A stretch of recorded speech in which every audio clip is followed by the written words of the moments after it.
Hi there. I wrote an essay for Evie Magazine back in January of this year, and I noticed that this morning they put it on their Substack. So I shared it with my Substack, and then as I skimmed through it just to remember the essay, I thought, I'm going to make this a video podcast and read it because it covers 5 things that come up on our emotional fitness group Zooms all the time. Emotional fitness group Zooms are held on Fridays at 2 different times, alternating each week. And they're within the membership. It's on my website, amyloftus.com, if you're interested in checking it out. So I'm going to read this Evie Magazine article to you, and I hope you enjoy it. Okay. 5 ways single girls are repelling good-hearted masculine men. I'm going to go right to the list. Number 1, speaking first instead of flirtatiously signaling. Signaling is a lost art, and smartphones have vacuumed the spirit of chemistry out of daily life for available singles. If you wish to be married and you move about the world during your day while looking at your phone, you could be adding years of loneliness to your journey. Put your phone in your bag, sis, and start signaling. I learned signaling from Dr. Pat Allen, author of Getting to I Do. Signaling means smiling with your eyes at a man you instinctively notice for 5 seconds, which will feel like an eternity, and waiting for him to approach and speak first. When I began appointments with Dr. Pat Allen, she said, if you do everything I tell you, you'll be engaged in 2 years. I took all of her suggestions, read every book she recommended, and I was engaged within 18 months at age 40. I've been married for 12 years now. Time galloped while I was working with Pat. I was dating with high standards, and I signaled everywhere I went. I'd lean against the pastry case in line for my morning latte and smile at a cute guy instead of staring at my phone. If he didn't approach, I wouldn't get discouraged. I'd just signal again elsewhere on my lunch break. Signaling is like breathing. I don't suggest you decide, oh, okay, I'm going to signal today. Just add it to your daily routine and watch it change your life. You may feel a little sleazy at first, but we both know it's probably quite the opposite. Pat used to say, sluts don't signal. It's too virtuous and intimate. Signaling is freeing and flirtatious. We learn it in girlhood. Breaking through shyness with a warm smile and eye contact creates thoroughfares toward emotional intimacy on the inside of a willing girl. While I was dating, I felt protected by my standard of no sex without a marital commitment. I felt secure, so I could let go and allow. I'd flirt and wait for him to say hello. When the masculine energy leader speaks first, the feminine energy follower listens to see if she likes his voice. Letting him speak first and responding is an energetic imprint between you that you'll rely on for a lifetime, just like the blueprint for a home. Number 2, mothering him. That loving, providing, thoughtful gal who is just so giving and caring, she is likely exerting masculine energy. According to Dr. Pat Allen, mothering energy is masculine energy. Masculine energy provides, feminine energy receives. Just like men have a little bit of estrogen and women have a little bit of testosterone, we all have both masculine and feminine energies within. Choosing feminine energy as your prominent energy in a romantic relationship attracts a masculine leader and provides for harmony. A feminine woman can choose to exert her masculine energy at work and while mothering her small children, but don't use your masculine energy to mother or lead on a date with a grown man. Please do not wipe your date's chin. Women instinctively mother, and sometimes unconsciously, to maintain a sense of control, but it is an illusion of control. Take a deep breath. Don't panic about gaps of silence. Let go and let him lead. This makes for great chemistry and fun dates. Coaxing responses via text with lots of information about yourself and warm, fuzzy questions for him. It's also mothering. Just write, it's nice to hear from you. Answer necessary questions, be warm and receptive, but keep it short and sweet. Give him the chance to pursue you and get in person on a date. If you're generously providing ideas, solutions, suggestions for him, etc., you are exerting masculine or mothering energy. If he's a masculine leader, he could find this unattractive. Giving is his job, receiving is hers. A healthy feminine energy response to a masculine leader is, I'm sure you've got this. Number 3, seeking respect for her profession. If a single gal needs validation about work from a guy she just met, it might be time to find a more fulfilling job.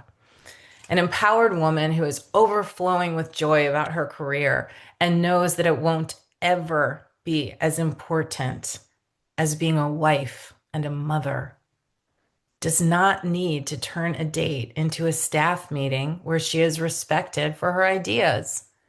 Masculine leaders seek respect. Listen up on the date so you can sense if he deserves yours. Calmly pay attention and notice if he is cherishing you. I wasted so much time as a single swinging my big fancy musical talents and endeavors around and seeking respect on dates. It took years of emotional pain and isolation to realize men don't seek to marry a workplace success. They seek a loyal, trustworthy, mature woman. Number 4, planning dates. If you send out an energetic scooch over, I've got this, and take over planning the date, you could kill off chemistry with a masculine man. Avoid conclusions about him, his choices, or his way of doing it. Who cares if you know a better spot? It's just a chance for you two to meet in person, get eyes on each other's hygiene and charisma, and find out if you have common interests. If he doesn't choose the best place in town, give him a pass. Don't be petty and picky. There is plenty of time for that. Let him lead. Let him pay. Let him tell you enough about himself to reveal the compliment that it is. Him talking about himself on a date means he's trying to get in the running with you to beat out anyone else trying to date you. It's a compliment. Listen and breathe in the flattery and get a sense of how you feel in his presence. Then detach and keep moving, allowing for more to be revealed. Let him lead, let him pay. This is not easy. Working women are accustomed to regularly managing life, booking cars, trips with points, brunch resis, handling tipping. As empowered females, it's fantastic, but it is a skill set you do not need on a date as a surrendered single. Go ahead and relax. You need the break, so let him give you a break. While I was working full time as a singer-songwriter, I could not even allow a man to hold a door open for me. I was self-righteous, egoic, and proud. I had that masculine bravado veneer. But deep down, I was isolated and lonely.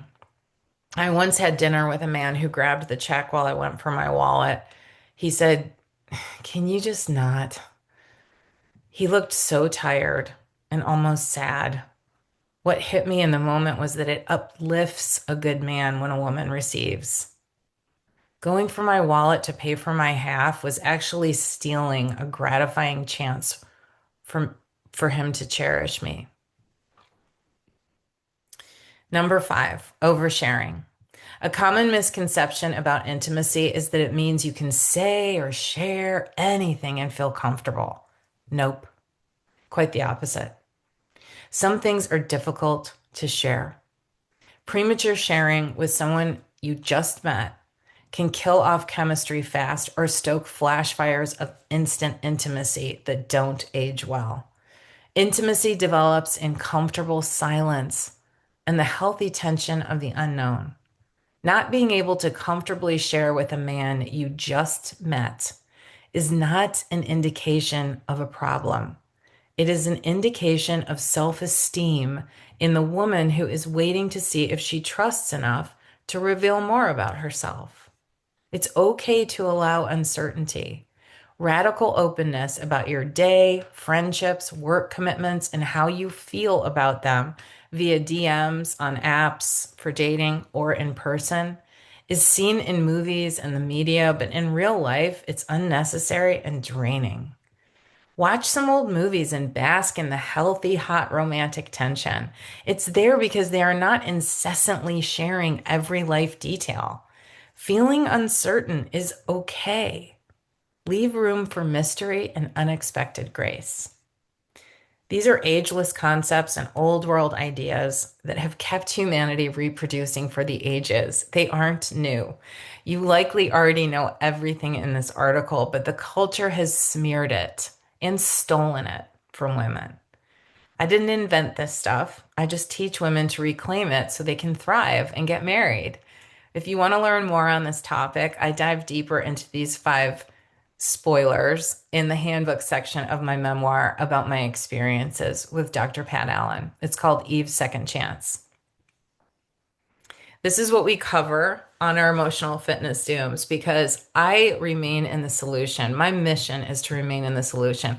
I understand that lots of people are calling out the pervasive messages of the culture and they're calling out what women really deserve and they're focusing on the fulfillment of womanhood and motherhood. I get that and I hear that all the time, just like you do. But I want to help people and I want to help women get married.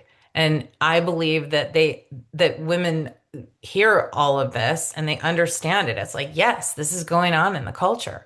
How do I get past it? What do I do and how? And that's where I come in. I help women with daily habits and I create a space for you to have your questions answered. I like to prevent crises and I like to encourage the slow courtship and all of its nuances and subtle twists and turns rather than this super fast relationship addiction, really, that we see in the culture. I like to provide a place for a woman to go because we can't just stop making choices that don't work for us or breaking habits that don't work for us. We need replacements. And so I encourage women to see the emotional fitness Zooms as a replacement. It's like go to the Zoom first and then text him. And I bet you won't after you've been on the Zoom because you'll have had a warm experience with other women who are also allowing and receiving rather than applying their masculine energy to a romantic relationship or someone you're newly dating. Because what that can look like is forcing and managing and fixing a situation that requires you to just allow. So that energy that rises when you choose to allow instead, where you just don't even know what to do. What am I going to do instead? Well, join the Zooms. Join the membership. There's tons of information in there and activities to do instead. Okay? I'm around. If you have any questions, just email me, amy@amyloftus.com. Over and out.